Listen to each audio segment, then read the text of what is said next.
দখলদার ইসরায়েলি বাহিনী এবং ইরান পুরোদমে যুদ্ধ চলছে। জানিয়ে দেব হাতে থাকা সর্বশেষ আপডেট আন্তর্জাতিক সংবাদ। প্রথমেই সংবাদ শিরোনাম, ইসরায়েলকে নতুন যে হুমকি দিল ইরান। আরো জানিয়ে দিব তেল আবিবে ইসরায়েলি সেনা দপ্তরে ড্রোন হামলা হিজবুল্লাহর। আরো জানিয়ে দিব গাজা জাতিগত নির্মূল অভিযান চালাচ্ছে ইসরায়েল। সর্বশেষ জানিয়ে দিব চাপ নয় জাতীয় স্বার্থে পারমাণবিক আলোচনায় প্রস্তুত ইরান। শুনছিলেন সংবাদ শিরোনাম, এবার শুন বিস্তারিত। তার আগে অনুরোধ থাকবে ভিডিওটি যদি ভালো লেগে থাকে তাহলে একটি লাইক কমেন্ট শেয়ার করে দিবেন, আর আমাদের ভিডিও সর্বপ্রথম পেতে চ্যানেলটিকে সাবস্ক্রাইব করে রাখবেন। ইসরায়েলকে নতুন যে হুমকি দিল ইরান, এবার শুন বিস্তারিত। ইরানে হামলার জন্য ইসরায়েলের বিরুদ্ধে প্রতিশোধ নেওয়া হবে, এতে কোনো সন্দেহ নেই বলে মন্তব্য করেছেন ইরানের ইসলামিক বিপ্লব গার্ড বাহিনীর আইআরজিসি কমান্ডার মেজর জেনারেল সালামি। তিনি বলেন, তোমাদেরকে ইসরায়েল কঠিন শাস্তি দেওয়া হবে, প্রতিশোধের জন্য অপেক্ষা করো। বৃহস্পতিবার নাসরুল্লাহ নামে একটি যুদ্ধ মহড়ায় বক্তব্য রাখার সময় তিনি এই হুমকি দেন। সালামি আরো বলেন, আমরা শেষ পর্যন্ত লড়াই করব এবং মুসলিমদের উপর তোমাদের আধিপত্য বিস্তার করতে দেব না। মেজর জেনারেল সালামি বলেন, মুসলিমদের ছাড় দিতে, তাদের উপর আধিপত্য বিস্তার করতে, তাদের ভূমি দখল করতে এবং তাদের ধর্মীয় পরিচয় লঙ্ঘন করতে ইসরায়েলি সরকারকে সহায়তা করার জন্য সমস্ত মিথ্যা শক্তি উঠে পড়ে লেগেছে। কিন্তু ইতিহাস পর্যালোচনা করলে দেখা যায় মুসলমানরা কখনো আত্মসমর্পণ করে না। তিনি বলেন, এই অঞ্চলে প্রতিরোধ যোদ্ধারা প্রতিশোধ নিচ্ছে, তারা দূর ও ঐত্য অবস্থানে করছে এবং প্রতিদিন তারা শত্রুর উপর প্রতিরোধ আঘাত আনছে। সম্প্রতি হিজবুল্লাহ প্রধান হাসান নাসরুল্লাহকে হত্যার প্রতিশোধে ইসরায়েলে হামলা করেছিল ইরান। পরে ইসরায়েল ফের ইরানে হামলা করে। এবার ইরান সেই হামলার প্রতিশোধ নেওয়ার কথা বলছে, তবে কবে প্রতিশোধ নেবে তা এ ব্যাপারে কিছু জানায়নি।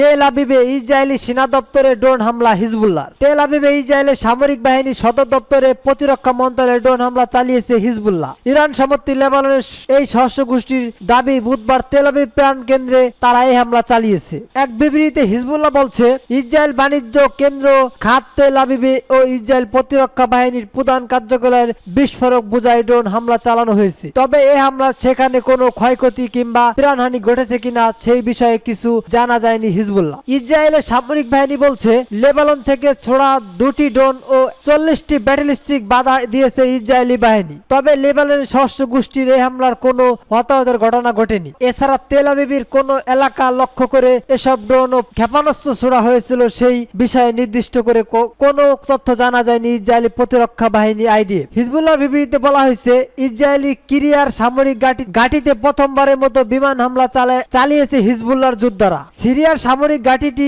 ইসরায়েলের যুদ্ধ বিষয়কে মন্ত্রণালয় কর্মকর্তা ও সদর দপ্তর হিসেবে ব্যবহার করা হয়। একই সঙ্গে ইসরায়েলের যুদ্ধ ব্যবস্থাপনা ও বিমান বাহিনীর যুদ্ধ নিয়ন্ত্রণ ও দূত কর্মকর্তার কার্যকলাপ সেখানেও রয়েছে।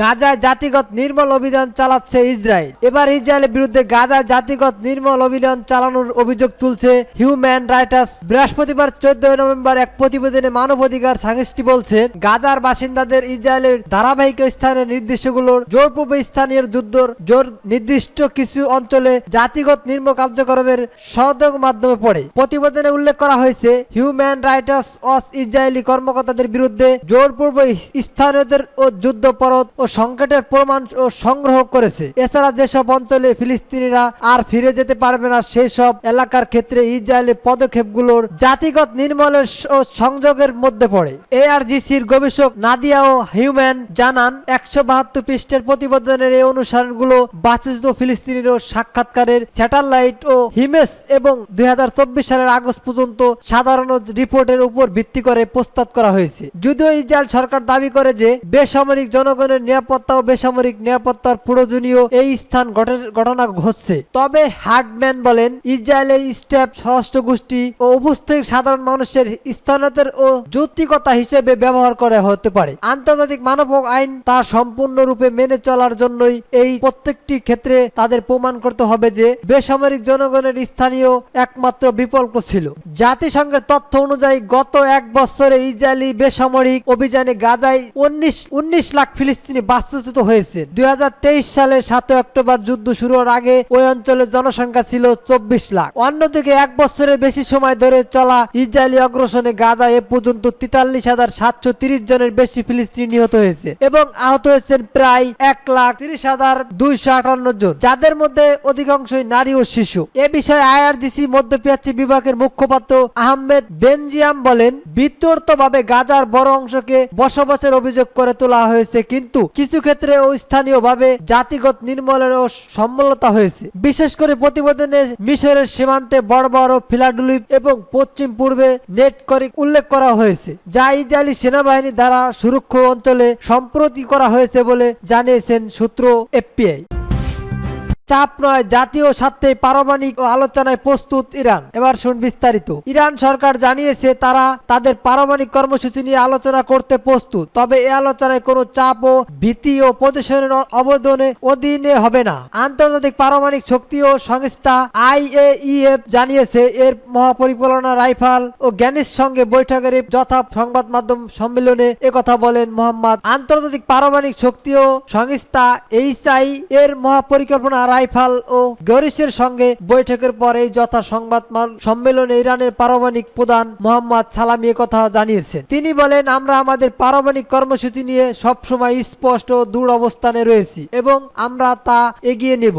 মোহাম্মদ সালামি জানান, ইরান তার জাতীয় স্বার্থের ভিত্তিতে এই কর্মসূচি বাস্তবায়ন করবে এবং বাহিরের চাপ কখনো নত হবে না। ইরানের উদ্যোগযোগ্য কর্মকর্তা পশ্চিমা দেশগুলোর কাছে একটি স্পষ্ট বার্তা দিয়েছেন যে চাপ সৃষ্টি বা ও শক্তিমূলক ও পদক্ষেপের মাধ্যমে আলোচনা চালানোর চেষ্টা কোনোভাবেই গ্রহণযোগ্য হবে না। ইরানের পররাষ্ট্র মন্ত্রণালয়ের মুখপাত্র নাসির কানিনি বলেন, ইরান তার পারমাণবিক কর্মসূচি নিয়ে আলোচনা করতে প্রস্তুত, তবে এই আলোচনায় অধিকার এবং পারমাণবিক সম্মেলনের ভিত্তিতে আমরা আলোচনায় করতে ইচ্ছুক, তবে চাপ বা হুমকির মধ্যে দিয়ে কোনো সমাধান খুঁজে পাওয়া যাবে না। বিশ্লেষকরা বলেছে, ইরানের এই অবস্থান ইঙ্গিত দেয় যে তারা তাদের পারমাণবিক কর্মসূচি সম্পর্কে আরো স্থির হতে পারে, তবে এর জন্য পশ্চিমা দেশগুলোর তরফ থেকে একটি সুষ্ঠু পরিবেশ তৈরি করা প্রয়োজন। ইরান মনে করে তাদের পারমাণবিক ও প্রযুক্তি শান্তিপূর্ণ উদ্দেশ্যে ব্যবহারের জন্য এবং তাদের উন্নয়নের অধিকার রয়েছে, তবে যুক্তরাষ্ট্র তার মন্ত্রীরা ইরানের পারমাণবিক ও কর্মসূচি নিয়ে উদ্বিগ্ন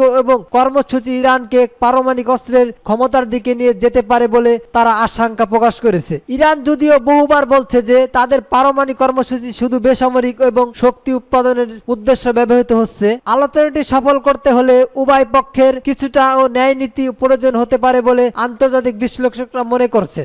সালামি উল্লেখ করেছেন, ইরানের পারমাণবিক বিষয়ে কোনো রেজুলেশন হলেও এর তৎক্ষণিক ও প্রতিক্রিয়া জানানো, তবে তারা বারবার দেখছে যে ইরানের কোনো চাপ প্রভাবিত হয় এবং জাতীয় স্বার্থের ভিত্তিতে তারা কর্মসূচি চালিয়ে যাবে। ইরানের পারমাণবিক ও কর্মসূচি নিয়ে জাতিসংঘের এই সংস্থার সঙ্গে ইরানের মূলত পারমাণবিক অস্ত্র বিস্তারিত রোধ এনপিটি আওতা অনুষ্ঠিত হয়েছে বলে সালামি উল্লেখ করেন। ইউরোপীয় দেশগুলো ইরানের উপর চাপ বাড়াতে আগামী সপ্তাহে আইআরসিসি পরিচালক পরিষদের মাধ্যমে ইরানের বিরুদ্ধে একটি নতুন রেজুলেশন আনতে চায় বলে জানা গেছে। ইসলামী সতর্ক করে দিয়ে বলছে, ইরানের বিরুদ্ধে নতুন রেজুলেশন হলে তেহরান ও প্রতিশোধমূলক ব্যবস্থা নেওয়ার অধিকার রাখে। যদিও তারা সহযোগিতার পথে আসে, তবে ইরানও সহযোগিতা করতে প্রস্তুত, কিন্তু তারা অন্য পথে গেলে ইরানও প্রয়োজনীয় পদক্ষেপ গ্রহণ করবে তিনি যোগ্য করেন। এদিকে আইএইএ পরিচালক ও রাইফাল গ্রোসি তার এই সফরকে বর্তমান জটিল পরিস্থিতি পদক্ষেপ গুরুত্বপূর্ণ বলে অভিহিত করেছেন।